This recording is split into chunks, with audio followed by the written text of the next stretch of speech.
السلام علیکم and welcome to بید۔ اہرام دنیا قدیم کی اعلیٰ سائنسی ترقی کے ٹھوس اور جیتے جاگتے ثبوت ہیں۔ اہرام کا عمل پیمائش گویا پتھروں کی زبان میں الہام بیانی ہے۔ اہرام کی ساخت و تعمیر سے اندازہ ہوتا ہے کہ اس کام میں کسی اور ہی دنیا کی مخلوق کا تعاون حاصل رہا ہے۔ اہرام کے سربستہ رازوں کا انکشاف جدید سائنس کا شیرازہ بکھیر سکتا ہے۔ یہ ہے وہ چند در چند نظریات جو اہرام مصر کے معنی، اصلیت اور تاریخ کے بارے میں پیش کیے جاتے ہیں۔ ان عظیم مقبروں کی اہمیت پچھلے 1000 برسوں سے دنیا بھر کے سائنسدانوں، علماء، صوفیاء اور عام لوگوں کے درمیان موضوع بحث رہے ہیں۔ ان کے مباحثے کا زیادہ تر محور و مرکز مصر کا سب سے بڑا اہرام شیوپس یا چیوپس کا عظیم اہرام رہا ہے۔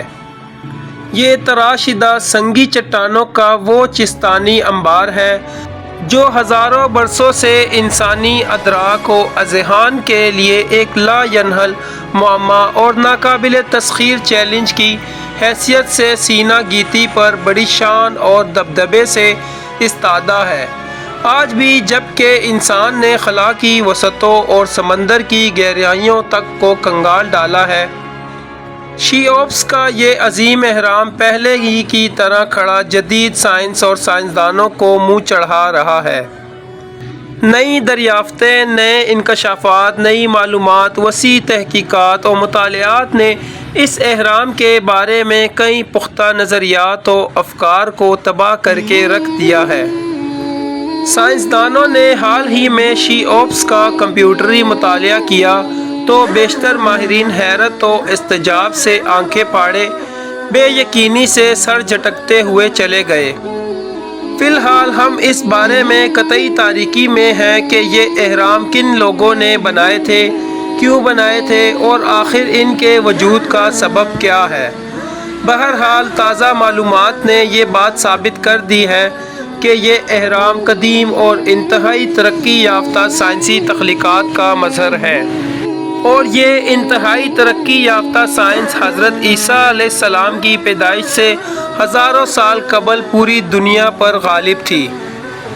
اہراموں کے معمار کائنات کے بیشتر سربستہ رازوں سے واقف تھے۔ وہ اعلیٰ ترین ریاضی کے ادراک رکھتے تھے۔ دنیا کے جغرافیہ کے بارے میں ان کا علم حیرت انگیز تھا۔ تعمیر اہرام کے مطالعہ اور تحقیقات سے حاصل شدہ حقائق میں سے چند ایک کو خلائی سائنسدان ثابت کرنے میں کامیاب بھی ہو چکے ہیں۔ اس کے نتیجے میں خدشہ ہے کہ ہمیں نصابی کتب اور انسانی تاریخ کو دوبارہ مرتب کرنا پڑے گا۔ مصری پروفیسر نے اندازہ لگایا ہے کہ اس اہرام کی تعمیر میں پتھروں کی 25 لاکھ بلاکس استعمال کی گئی ہیں۔ ان میں سے ہر ایک سیل کا وزن 3 ٹن سے 90 ٹن تک ہے۔ چند ایک بلاکوں کا وزن 600 ٹن تک بھی ہے۔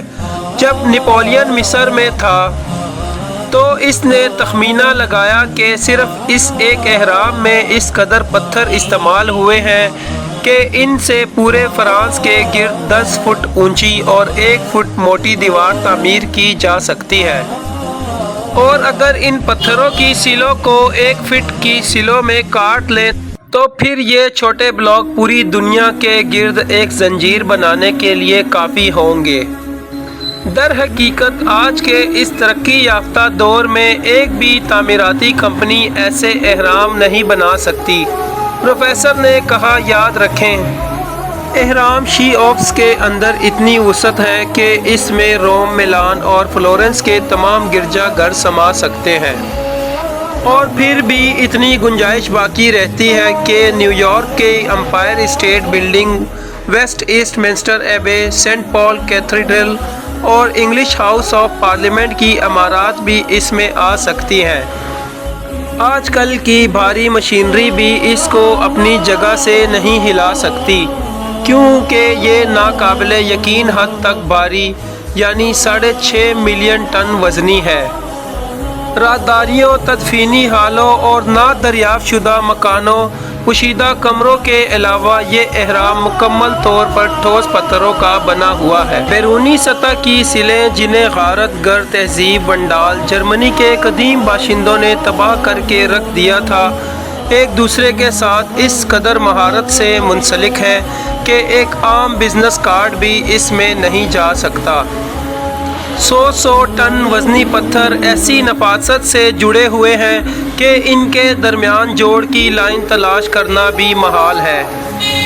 ایک عرب تاریخ دان ابو زید بلخی نے بیان کیا ہے کہ بیرونی پتھروں پر کسی قدیم زبان کے حروف کندہ تھے، جن سے پتہ چلتا ہے کہ ان اہراموں کی تعمیر کا زمانہ وہ ہے جب لائر سرطان کے جھرمٹ میں تھا۔ اس حساب سے یہ 83,000 سال پہلے کی بات ہے۔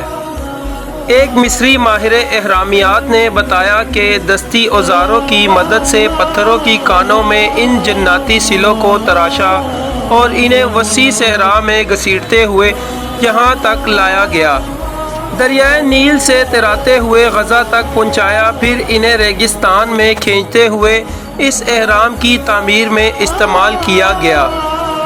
مگر ایسا ہرگز ممکن نہیں ہے۔ قدیم زمانے کے لوگ اس قدر ناقابل یقین حد تک درستی کے ساتھ یہ عمارت تعمیر نہیں ہو سکتی۔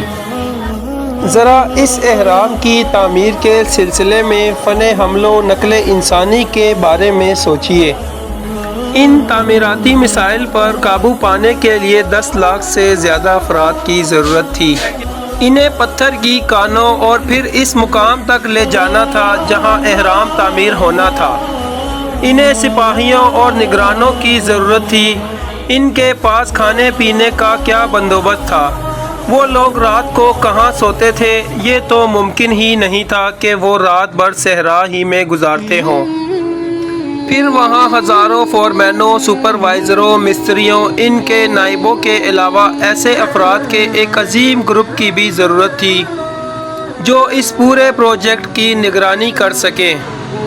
پروفیسر نے چند اور ایسے مسائل کی بھی نشاندہی کی جن کا اہراموں کی تعمیر کے وقت سامنا کرنا پڑتا ہوگا۔ ہم امید کرتے ہیں کہ ہماری آج کی ویڈیو آپ کے لیے معلوماتی رہی ہوگی۔